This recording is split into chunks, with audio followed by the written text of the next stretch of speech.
Gravando, então. A Larissa tem na aula de física. Bom, tudo bem. Falaram para mim que eu podia dar aula junto com física, porque não teria conflito, mas sempre existe algum, né? Enfim, vamos lá. Então, hoje, aí mais uma aula, nossa última aula de Geografia Física de revisão antes da FUVEST, da segunda fase da FUVEST.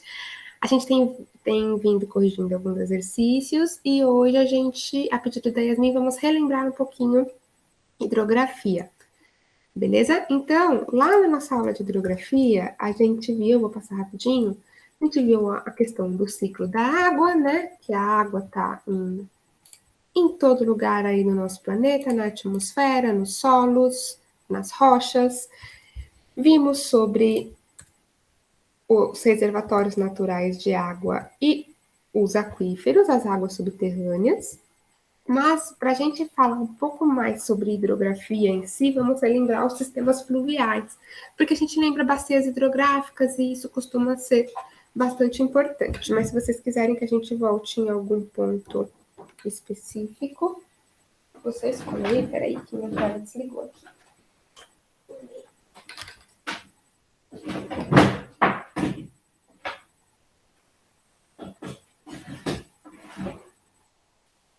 Voltou.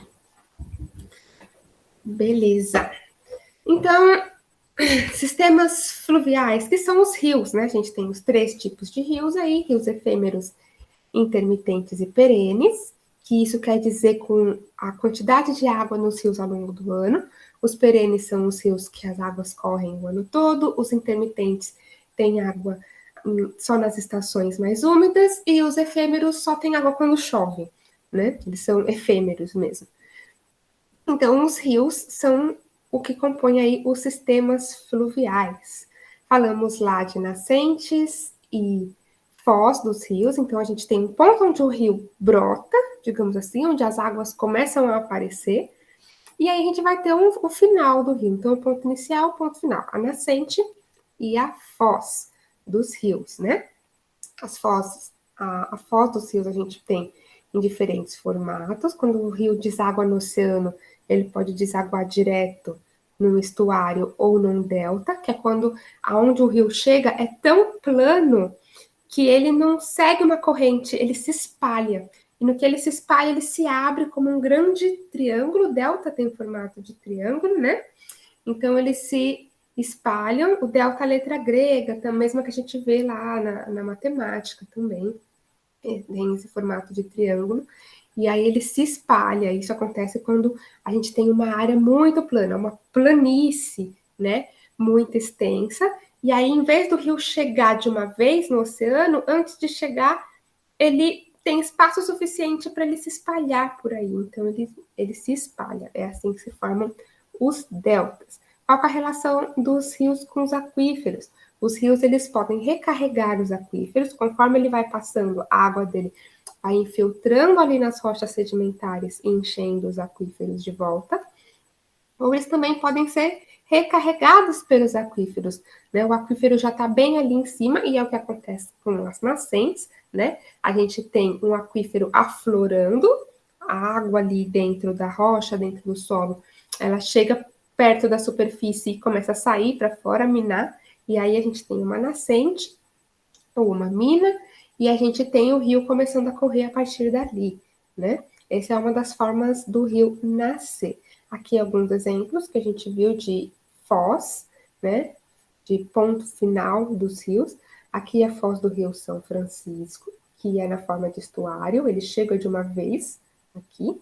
A foz do rio Amazonas, que é na forma de delta, que é bem plano, então ele se espalha como se fossem vários rios, né? Sem problema, Érica, vai lá. E a foz do Rio Iguaçu, que é um rio desaguando em outro rio, né? No caso, o Rio Iguaçu aqui desaguando no Rio Paraná. Beleza? E os rios, eles são bastante dinâmicos, e eu acho que isso é a maior importância, assim, isso é um dos pontos mais importantes quando a gente pensa em rios. Eles são bastante dinâmicos e as suas formas mudam. E eles mudam a paisagem conforme eles mudam de forma e de curso, né? Aqui a gente tem ó, imagens de satélite. Desde 1985 até 2016, eu acho, 2013, 14. E olha como o formato desse rio mudou, né? Eu não tenho especificamente a informação de qual que é esse rio, mas os rios de planície, eles costumam fazer isso mesmo. O que é um rio de planície? Um rio que está correndo numa área em que é bastante plana. Como a área é bastante plana, ele tem bastante espaço para ir de um lado para o outro, mudar o seu curso, e isso acontece por causa de quê? Por causa da erosão. A água do rio vem erodindo ali de um lado do rio e vai abrindo espaço e esse rio vai se movimentando. A própria força da água e os sedimentos que ela vem trazendo vão cavucando ali e fazendo com que ele vá indo mais, cada vez mais para o lado, né? Então é por isso que os rios, eles têm esses meandros, eles têm essas curvas do rio a gente chama de meandros, e esses meandros eles se movem ao longo do tempo, justamente por causa da força e do atrito da água ali naquele solo da planície. E como tem bastante espaço, né, dos dois lados, bastante espaço plano, o rio ele consegue ir serpenteando, né, ir de um lado para o outro, cavando de um lado, ele cava aqui e o que é todo esse solo, esse material que ele está tirando daqui, vai ir para outro lugar. Então a gente vai tirando terra de um lado, digamos assim, e colocando terra do outro. E aí o rio vai se mexendo, né? Mudando de lugar. Exemplo, o Rio Pinheiros, em São Paulo, ele originalmente ele era um rio de planície, um rio meandrante, né? Vocês talvez não se lembrem, mas quando estava construindo a linha 4 do metrô, teve um grande acidente ali na Estação Pinheiros, né, onde hoje é a Estação Pinheiros. Teve um grande acidente, um desabamento lá para dentro. E isso aconteceu por quê? Porque aquele lugar ali onde foi construída a Estação Pinheiros, um dia já foi fundo do rio. Então o solo ali, ele é mais arenoso, e quando o solo ele é mais arenoso, ele é mais frágil, como no sentido de que, como que eu posso explicar? Tá me fugindo das palavras de novo. O solo é menos coeso. O que isso quer dizer? Um solo mais argiloso, ele é mais firme. Você coloca uma estaca ali nele, ele vai segurar aquela estaca, digamos assim.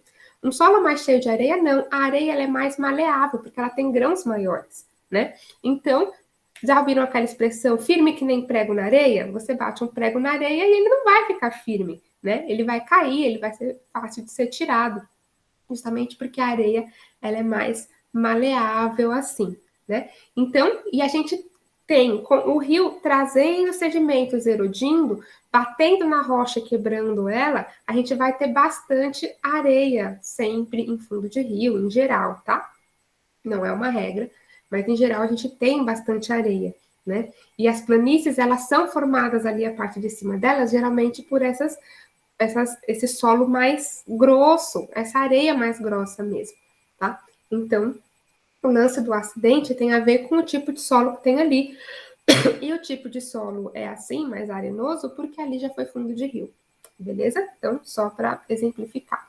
Aí aqui a gente tem, ó, esse bloco diagrama mostrando as diferentes fases do rio. Quando o rio ele tá mais lá em cima do morro, né, numa área mais íngreme, ele corre de uma vez. Então, ele vai correr num vale um pouco mais profundo. Conforme as águas vão se acumulando e ele vai chegando numa área mais plana, né?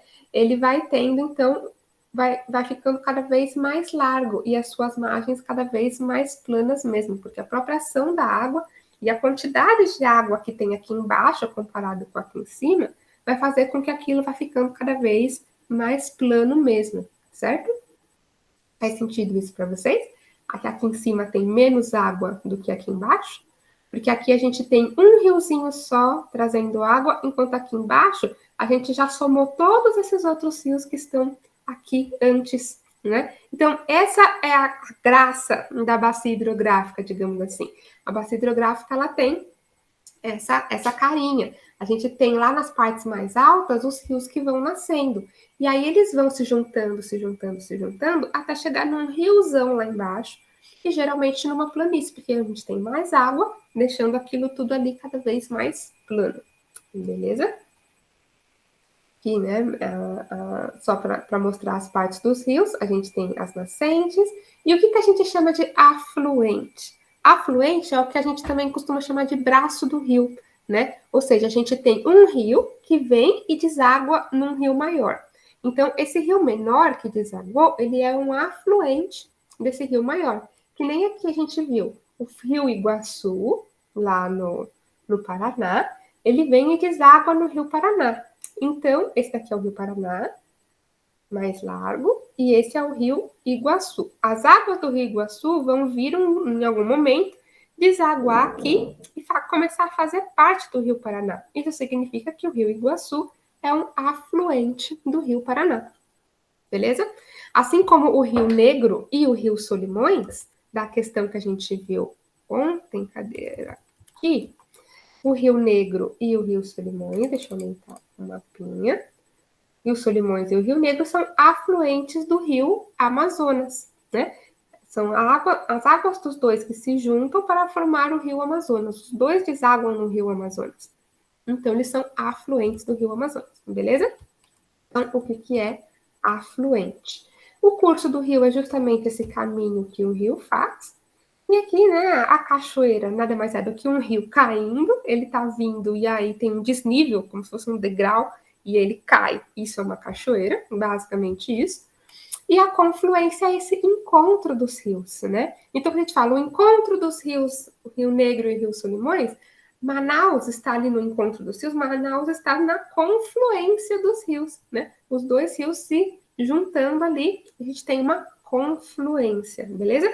A gente viu ontem, vocês me ajudaram a gente criar um método para a gente diferenciar pluvial de fluvial. Fluvial é rio e pluvial é chuva, relativo à chuva, enquanto fluvial é relativo a rio. Então, fluvial lembra a gente de rio porque os rios fluem, né? E a confluência é justamente esse encontro de dois fluxos, de duas fluências do rio. Dois rios fluindo se encontraram, né? O encontro deles é a confluência, beleza? Espero que isso ajude esses macetinhos aí de português. Bom, então o que são as bacias hidrográficas? Elas são essas grandes áreas em que a gente tem vários rios que, no fim das contas, vão dar tudo num lugar só. Vão dar tudo num grande rio principal. Tudo que chover aqui em cima, em qualquer lugar, em algum momento, vai para esse rio principal. Então, toda a área em que a água drena para esse rio principal é chamada de bacia desse tal rio principal. É como uma grande folha de couve. Vocês já viram uma folha de couve? A gente tem vários veios nela, né? É como se cada um daqueles veios fossem um rio que, no fim das contas, vão todos se encontrar nesse grande rio principal, que seria o talo da couve ali, né? Próxima vez que vocês forem cozinhar e pegar a folha de couve e olhar para ela, vocês lembrem de mim e lembrem da bacia hidrográfica, beleza? Então, aqui ó, o formatinho de uma bacia hidrográfica, ela pode ter diversos tamanhos, ela pode ter diversos formatos, mas o que importa é isso. E por que bacia? Justamente porque ela tem esse formato de bacia mesmo, a água toda, né, se concentra no fundo dessa bacia, na parte mais baixa dela, que é aonde estará o rio principal. Beleza? Aqui outros exemplos de bacias hidrográficas. Então, o elemento, a gente vai ter os afluentes, a gente vai ter a foz dos rios, as nascentes, e o limite que a gente tem entre uma bacia e outra é o que a gente chama de divisor de águas. Divisor de águas por quê? A partir aqui desse ponto, o que chove aqui vai cair para essa bacia. E o que chove desse outro lado da linha vai cair para essa outra bacia. Então, ela é um divisor de águas porque divide justamente o espaço para que lado que a água vai fluir. E isso por gravidade mesmo, tá? O divisor de águas ele é o ponto mais alto das bacias. É onde, a partir dali, a gente for para o outro lado, a gente vai estar drenando, as águas ali vão estar sendo drenadas para outro rio. Beleza? Até aí? Bom, Aqui é a cidade de São Paulo e a gente tem os principais rios aqui da cidade de São Paulo. Tudo isso aqui de rio, São Paulo tem rio pra caramba e muitos deles estão escondidos debaixo da terra. A gente encanou eles, colocou ele dentro de canos. Eles estão passando escondidos da gente, mas eles estão aí, drenando suas águas aí para aqui, ó, o rio Tietê e o rio Pinheiros aqui. Percebendo que aqui, ó, a gente tem um espaço sem rios, em que a gente tem rio indo aqui, ó, sentido norte, digamos assim, e rio vindo aqui sentido sudoeste. Conseguem perceber? Eu não consigo ampliar mais aqui. Mas o que, que a gente tem aqui nesse meio, e eu já falei para alguns de vocês, e para quem gosta de passear aí pela cidade de São Paulo, talvez vá sacar, mas o que a gente tem aqui nesse meio é a Avenida Paulista. A Avenida Paulista é um divisor de águas, ela está localizada no divisor de águas das bacias do Rio Pinheiros e do Rio Tietê. Por isso que a gente está na Paulista, a gente vai descer a Rua Augusta, tanto faz de um lado ou para outro que a gente vá, é descida, né? Porque a gente tem o ponto mais alto ali, que é a avenida, e para um lado e para o outro a gente está descendo, né?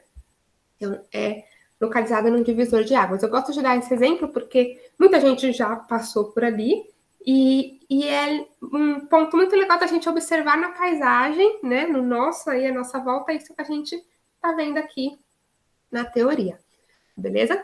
E aqui é a questão das subbacias. A gente tem uma bacia aqui, ó, cada uma dessas corzinhas, ela é uma subbacia. Essa daqui é a bacia desse riozinho principal aqui, desse riozinho aqui no final azul. Esse verdinho também é a bacia desse outro rio mais comprido aqui. E assim por diante. Só que todas elas, todos esses pedacinhos de rios, eles também fazem parte de uma bacia muito maior, que é essa outra baciona aqui desse recorte todo. Então a gente tem bacias e subbacias. Cada rio tem a sua bacia hidrográfica. Cada rio, por menor que ele seja, ele tem ali pontos mais altos ao redor dele que estão drenando água para ele. E conforme ele vai se encontrando com outros rios, ele vai formando bacias cada vez maiores. Beleza? E é assim que a gente tem as grandes regiões hidrográficas do Brasil, né? A gente tem 12 regiões hidrográficas brasileiras e drenam águas para um rio principal. As principais aí que a gente tem são a Amazônica, aqui em verde, a do Paraná, aqui essa rosadinha, a do São Francisco, que é essa cinza aqui, essa azulzinha aqui é a Tocantins-Araguaia, e a do. Ah, não está separada como uma sozinha. Mas essas, então, são as grandes principais. Então, a gente tem Amazônica, Paraná, Tocantins, Araguaia, São Francisco. Essas são as principais bacias hidrográficas que a gente tem, né? Depois a gente tem algumas menorzinhas, como a do Parnaíba aqui, a do Uruguai aqui embaixo, a do Rio Paraguai aqui também, que drena o Pantanal. E a gente tem essas menores que a gente chama, a gente generaliza elas, né? Atlântico Leste, elas não têm o nome de nenhum rio específico, por quê? Elas estão tão perto aqui do oceano que a maioria dos rios aqui, eles vão direto para o oceano mesmo, então eles não chegam a formar um rio grande, largo, o rio vai direto para o oceano. Então a gente não tem um rio principal, a gente tem um monte de riozinho principal de cada baciazinha. E aí a gente concentra todas elas numa região hidrográfica específica. Tudo bem? Faz sentido isso para vocês também?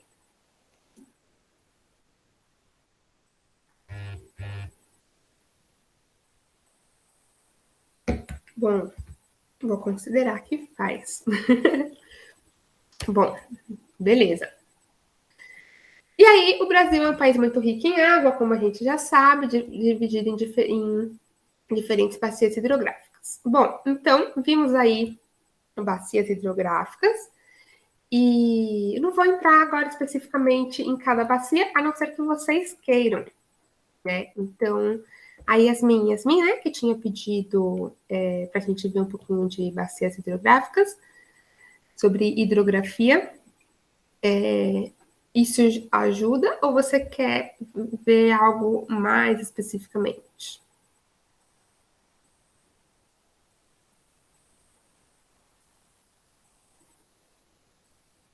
Ah, que bom. E assim, a gente entender o funcionamento das bacias hidrográficas ajuda um pouco a gente a entender um pouco da dinâmica do território, do espaço também, né? Porque muitas vezes as bacias hidrográficas elas são usadas é, como regiões para pensar planejamento, né? A gente pensa em quantas pessoas vivem em determinada bacia hidrográfica, se aquela água é necessária para elas, mas quando a gente está falando principalmente de questões ambientais e contaminação do solo, contaminação das águas, a gente tem que pensar geralmente na bacia hidrográfica como um todo, porque a gente tem vários rios que chegam no rio principal. Por exemplo, ontem, o meu companheiro, ele pegou o trem, ele sempre pega o trem ali, a linha 9, que passa do lado do Rio Pinheiros, e ele me mandou uma foto falando, olha como a água do Rio Pinheiros está alta, né? O rio estava bem cheio. Falou, e nem está chovendo, né? E aí, né, a gente conversando, falou assim, sim, né, certamente não está chovendo aí, mas está chovendo em algum lugar aí nas cabeceiras dos rios, onde a gente tem nascentes do Rio Pinheiros, por toda a Zona Sul, pela Zona Oeste também, provavelmente está chovendo nesses lugares, e aí a água está chegando até o Rio Pinheiros. Então não está chovendo ali, mas está chovendo nas nascentes dos rios. Por exemplo, também Capitólio, né? Teve esse acidente lá, e claro, não tem relação exatamente com a água, com a tromba d'água, mais ou menos, mas teve uma tromba d'água, não sei se vocês viram isso rolando, alguma notícia rolando sobre isso, mas que teve tromba d'água ali antes do acidente. O que é a tromba d'água, a cabeça d'água? Quando o fluxo de água aumenta consideravelmente. Vou mostrar para vocês o vídeo que me mandaram aqui. E por que isso acontece? Porque está chovendo muito no alto da serra, onde a gente tem as nascentes dos rios, a chuva aumentou lá, então a água está chegando de uma vez ali naquele ponto, né? Estava chovendo também, e vocês devem ter visto talvez das notícias que teve alerta para a tromba d'água na região, a Defesa Civil já tinha alertado. Deixa eu responder a Lívia aqui. E por quê? Porque a gente estava tendo chuvas na região, né? De forma geral. Deixa eu achar o vídeo aqui para mostrar para vocês. Peraí.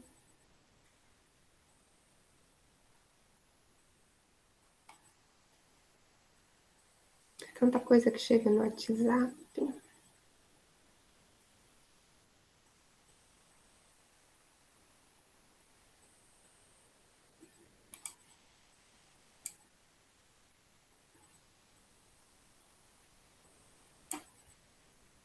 Ai.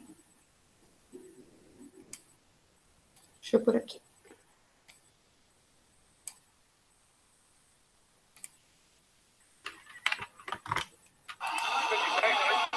Tá dando para ouvir?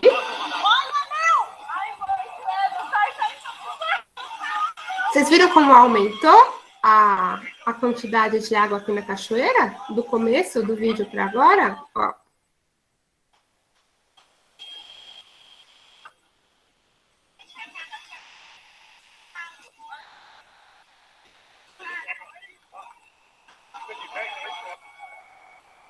Olha lá.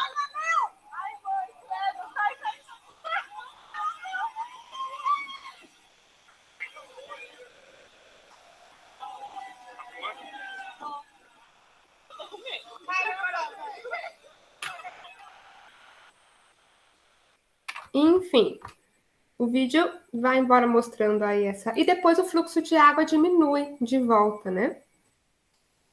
Mas só para vocês verem como que o fluxo de água pode aumentar. Não estava chovendo tanto ali, mas estava chovendo forte em algum lugar nas cabeceiras. Então, por isso que às vezes é importante a gente entender a dinâmica das bacias hidrográficas, né? Para a vida, assim, vai que você está passeando num lugar com cachoeira, é sempre bom ficar atento. Em que direção esse rio está vindo? Tem nuvem de chuva lá, né? E eu sempre fico esperta com isso, né? Eu tô vendo que o tempo tá feio lá no alto da serra e o rio tá vindo de lá.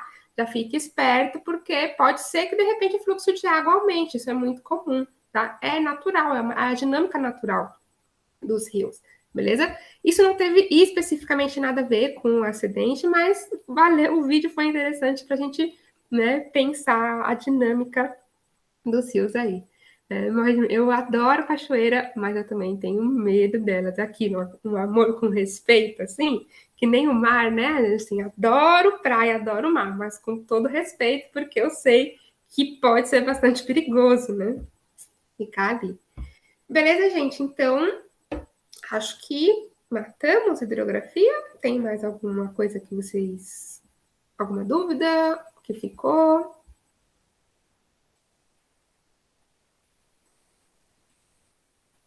Foi bem conveniente terem me mandado esse vídeo no WhatsApp esses dias. Beleza. Então, alguém gostaria de pedir uma busca, de pedir um assunto, de pedir uma questão?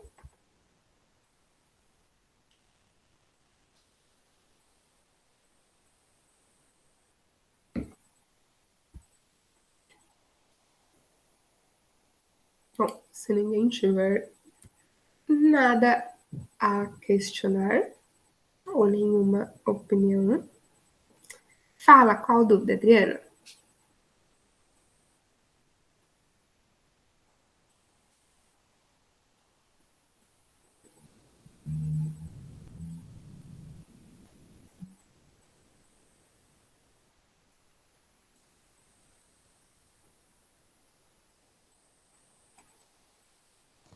Ah, desculpa. Qual que é a bacia maior? É a do do Rio São Francisco ou do Rio Tocantins-Araguaia? Entre as duas? Isso. Aí agora você me pegou, porque de informações, de dados assim, eu não lembro. De extensão territorial é a do Tocantins-Araguaia. Deixa eu mostrar aqui o mapa, peraí. Como é que eu faço aqui? Aqui. Se a gente for ver em extensão territorial, é a do Tocantins-Araguaia. E eu acredito que em volume de água também.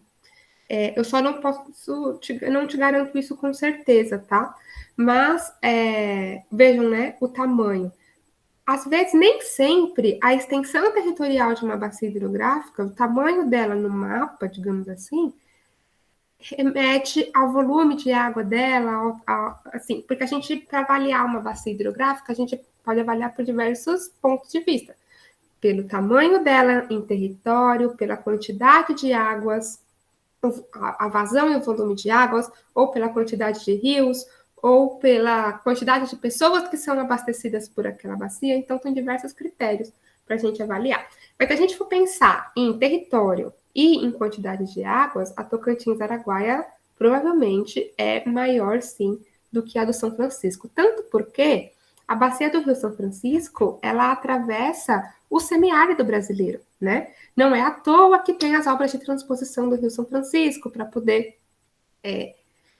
entre muitas aspas aí, tá? Democratizar a água do São Francisco, levar para outros pontos da bacia em que a gente tem problemas de abastecimento hídrico, né? Mas é isso. Uma das grandes das características principais do São Francisco é isso, é ela atravessar o semiárido brasileiro, o polígono das secas, ó.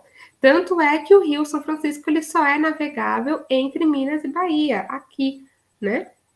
Nesse trecho aqui, que é justamente onde a gente tem um maior volume de águas. A partir daqui vai ficando cada vez mais seco, né? O Rio São Francisco ele é um rio perene, ele tem água o ano todo, mas ele não é em toda a época do ano, né? Não é o ano todo que ele tem água o suficiente para um barco conseguir passar ali em todos os trechos dele, entende? Né? Então, isso é algo que conta bastante também. Beleza? Respondi Beleza. mais ou menos? Sim, obrigada, prof. Imagina. Bom, então, beleza. Se alguém tiver mais alguma dúvida, algum comentário, manda aí a qualquer momento. Se tiver, a gente vem de outro assunto e surgiu, de repente, me lembrei, numa boa também. Mas, como a gente ainda tem mais uns 20 minutinhos de aula, pensei da gente resolver outra questão da FUVEST, pode ser? O que era a questão que eu queria ver? Esta aqui. Beleza. Então, essa questão aqui, ela é da FUVEST 2016.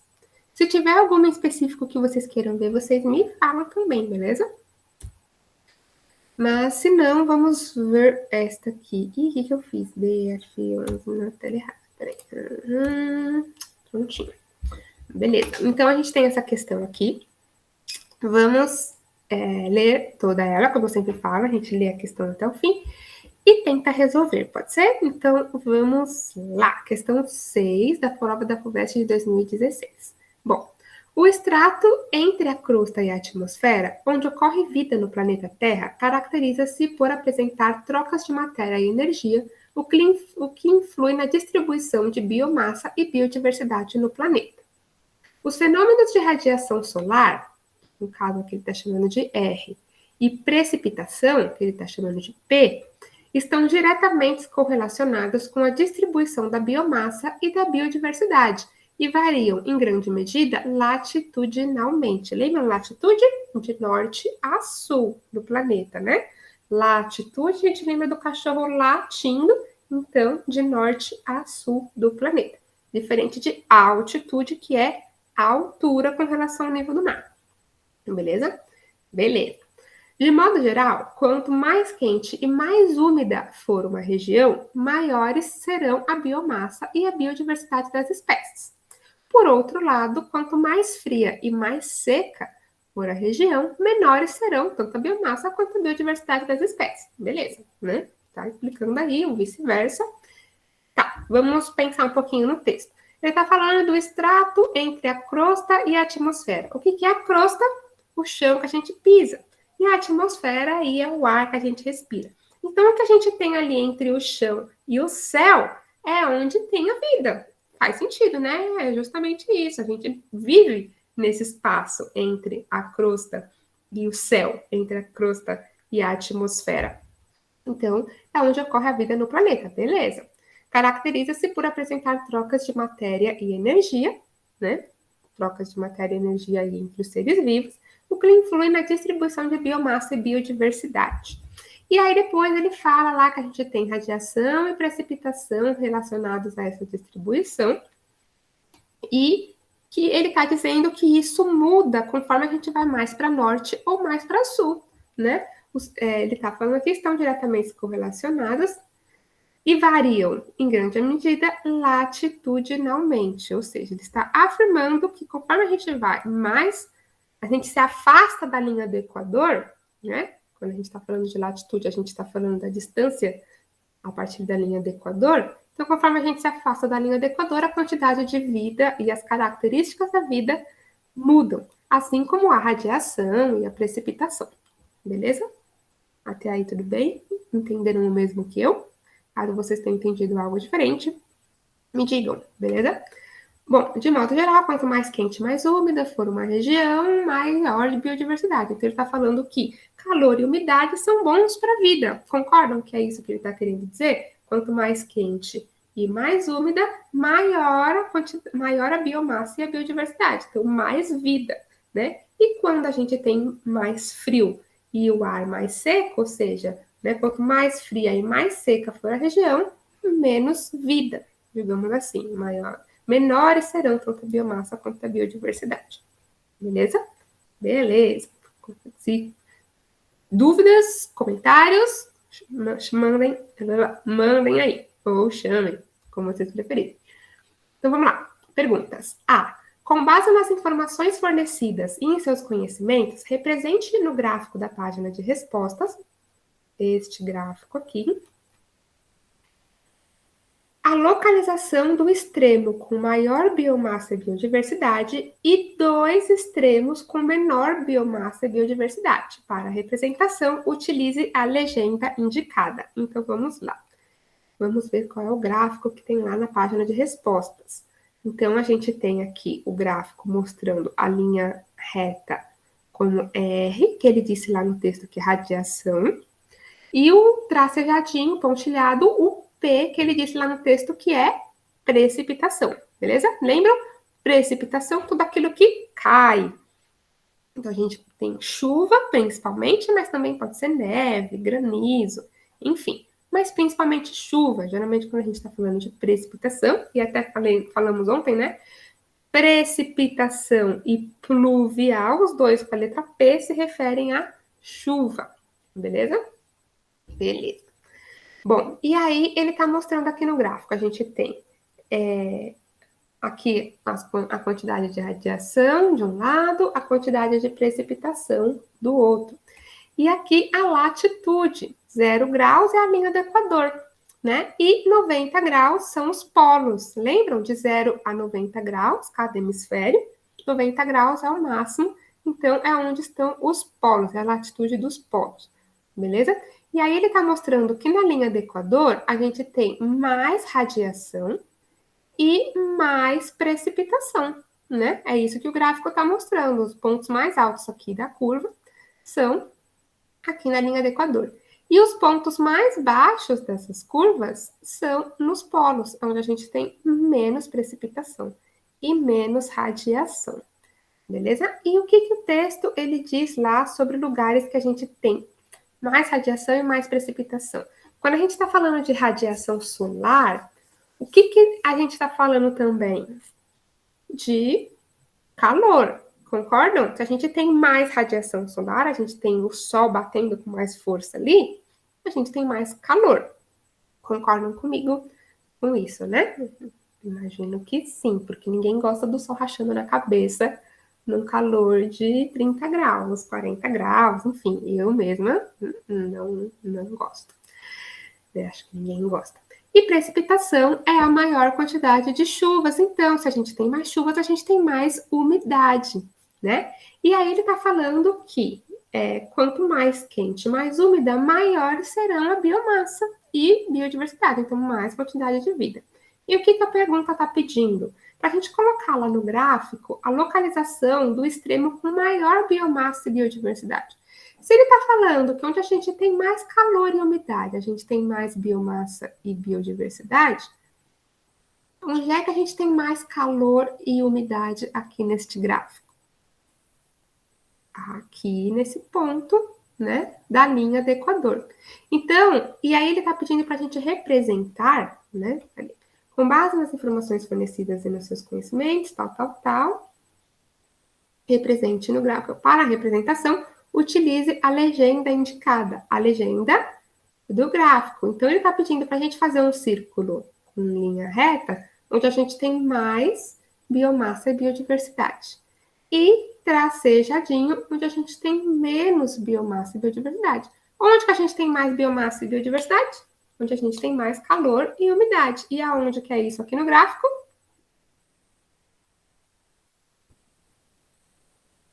Na latitude 0. Então, seria só a gente fazer um círculo simples aqui no 0 graus de latitude, que é a localização no planeta onde a gente tem maior biomassa e biodiversidade.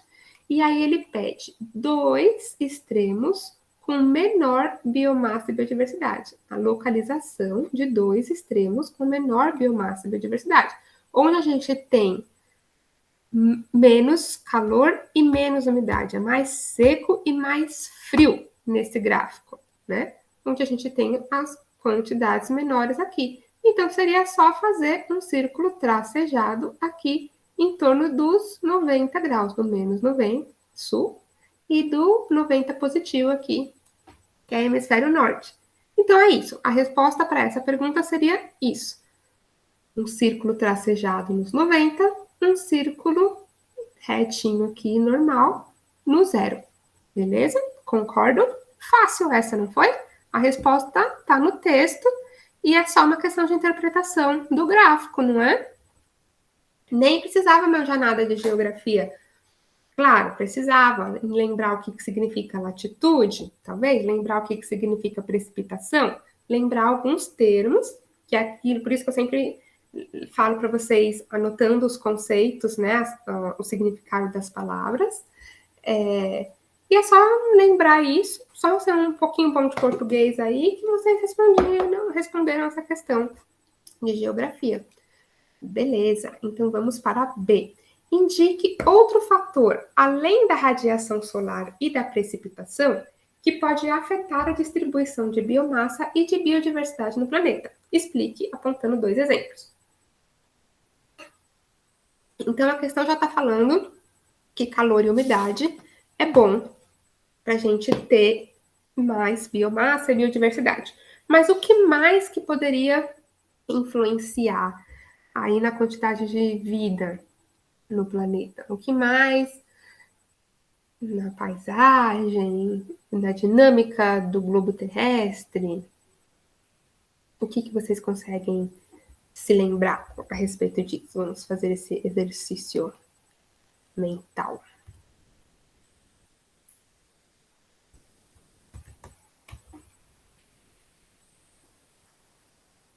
Quem dá mais?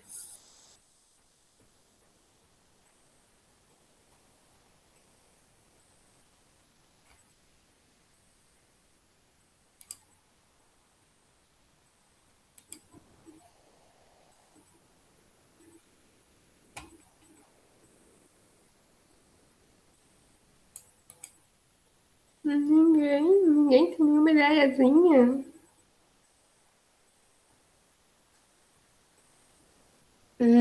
Aí você está falando de questões que não são necessariamente naturais. A poluição não é algo natural, né? Então, claro, isso pode afetar, sim, não estaria errado você responder isso, já que a pergunta ela vem. Outro fator, e ela não especifica que são naturais, né? Indique outro fator, além da radiação, que pode afetar a distribuição de biomassa.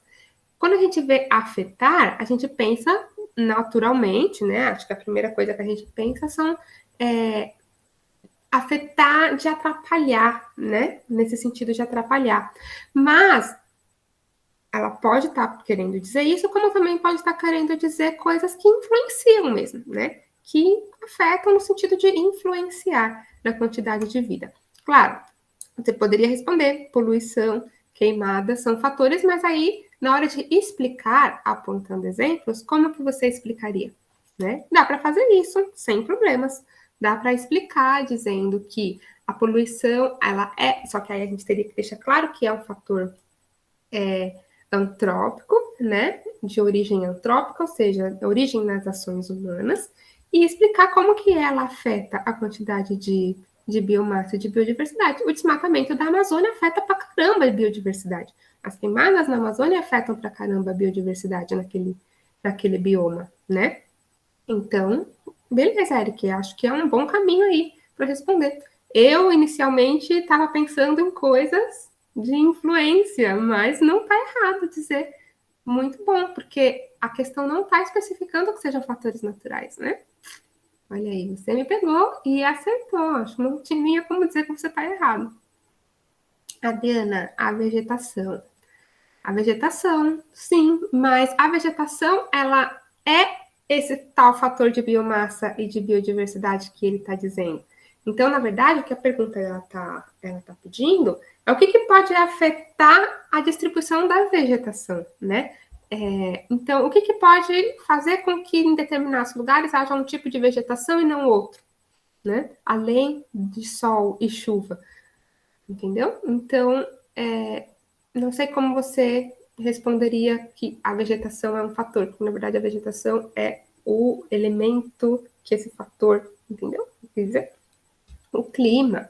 Sim, o clima. Só que quando a gente está falando de clima, a gente está considerando também radiação e pluviosidade. Então, não está errado, mas poderia soar um pouco redundante pensar, porque pluviosidade e radiação, que são as coisas que ele já trouxe, são os principais fatores de caracterização do clima, né? Então, clima talvez fosse muito genérico. Consegue especificar mais um pouquinho?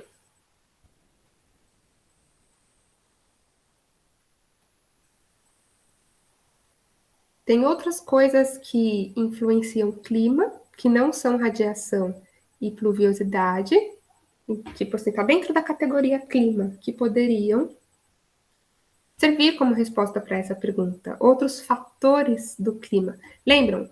Radiação e precipitação são fatores do clima. Qual é um outro fator que influencia?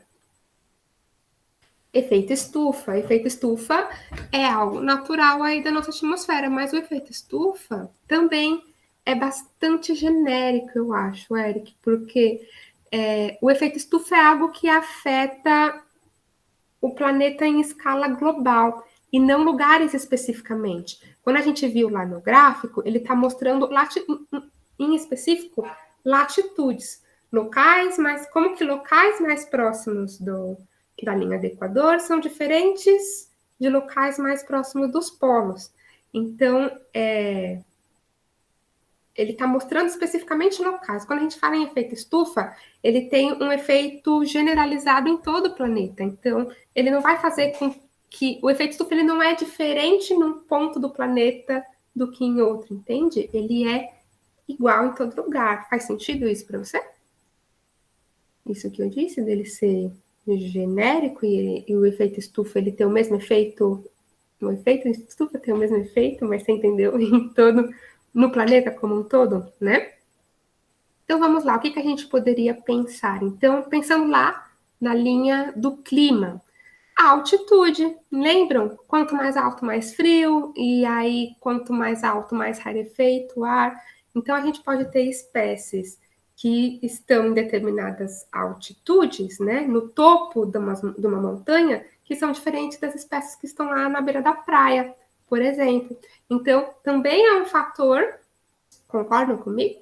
Que também a altitude vai ser um fator que vai afetar essa distribuição, né? A gente tem menos espécies em lugares mais altos do que a gente tem em lugares mais baixos, porque a gente tem o ar mais rarefeito, porque a gente tem outras condições climáticas. Concordam comigo nesse sentido? Ai, minha água acabou. Beleza. E o que mais, por exemplo, um outro fator, né? Ele pede aí 2 exemplos. Não, indique outro fator, além da radiação, que pode afetar, e explique apontando 2 exemplos. Por exemplo, se a gente falasse de um outro fator que seria a altitude, a gente poderia apontar como exemplo a densidade do ar, a pressão atmosférica, né, em determinadas altitudes, e o fato de ser mais frio e o fato do ar ser mais rarefeito, por exemplo, né? Ou 2 exemplos, as espécies que estão em áreas de planície mais baixas, mais perto do mar, por exemplo, são muito diferentes das espécies que a gente tem em altas altitudes, certo? Um outro fator que a gente poderia indicar, solo.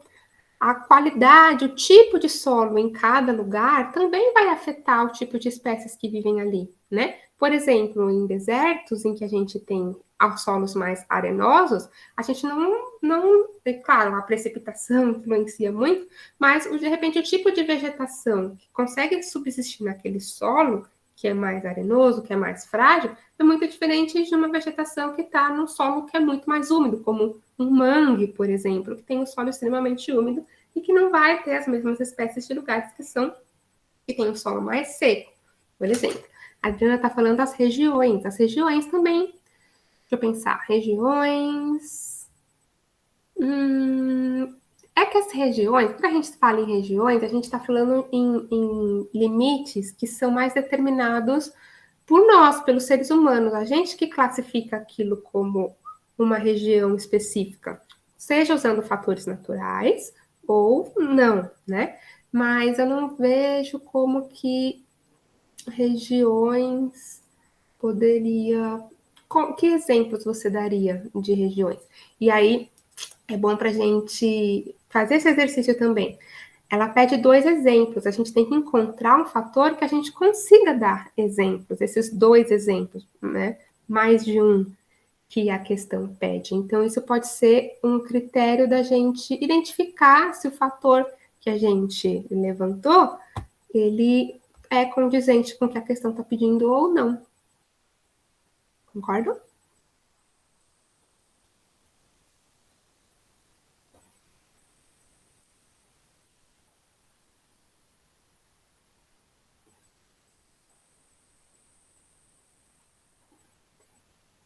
Bom, e aí que outros fatores a gente poderia só para... Ih, acabou já o tempo da nossa aula, mas só para a gente encerrar. A gente poderia falar de solo. Ó, Adriana, acho que entra no assunto solo.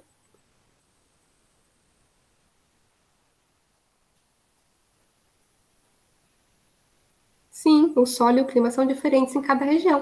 Assim como o relevo é diferente em cada região, assim como a rede hidrográfica, a quantidade de rios que a gente tem ali, o que também influencia bastante, assim como o que mais?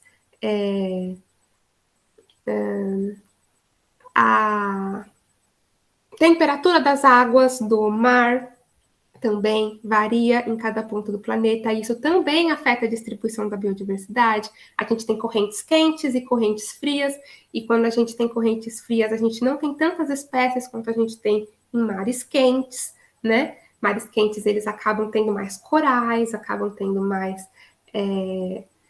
propensão para a formação de mangues, a gente tem águas mais quentes trazendo mais vida, né? Eu tinha até um professor maluco lá na faculdade que ele falava que o aquecimento global pode ser uma coisa boa, porque o clima esquentando, a gente vai ter mais biodiversidade. A gente está preocupado com o urso polar, que vai ser extinto, mas no lugar do urso polar a gente vai ter novas espécies que são mais adaptadas ao clima quente, enfim, né? Cada um cria aí na sua cabeça uma teoria para se conformar com isso, com os problemas ambientais, mas, querendo ou não, é meio válido, né? A gente tem, a própria questão está falando que em lugares quentes a gente tem mais vida. Então, mares quentes ou mares frios também entram nesse balaio aí. Gente, já passei 2 minutinhos aí do final da aula, não quero atrapalhar vocês, porque eu acho que vocês têm mais uma aula hoje ainda, né? É isso. Muito obrigada pela presença. Eu espero ter ajudado e estou à disposição de vocês aí o restante da semana para, se vocês quiserem fazer exercícios, praticar, me mandar, ou tá estudando, ou surgiu dúvida, pode me mandar também. Eu vou estar à disposição para ajudar vocês. E é isso. Boa sorte, bons estudos, boa prova, tamo aí. E qualquer coisa me chamem mesmo, tá bom? Vou mandar os vídeos lá na sequência para vocês. E é isso. Pratiquem e se precisar, me procurem. Beijos e boa aula, bom almoço, bons estudos. E depois me contem como foi a prova.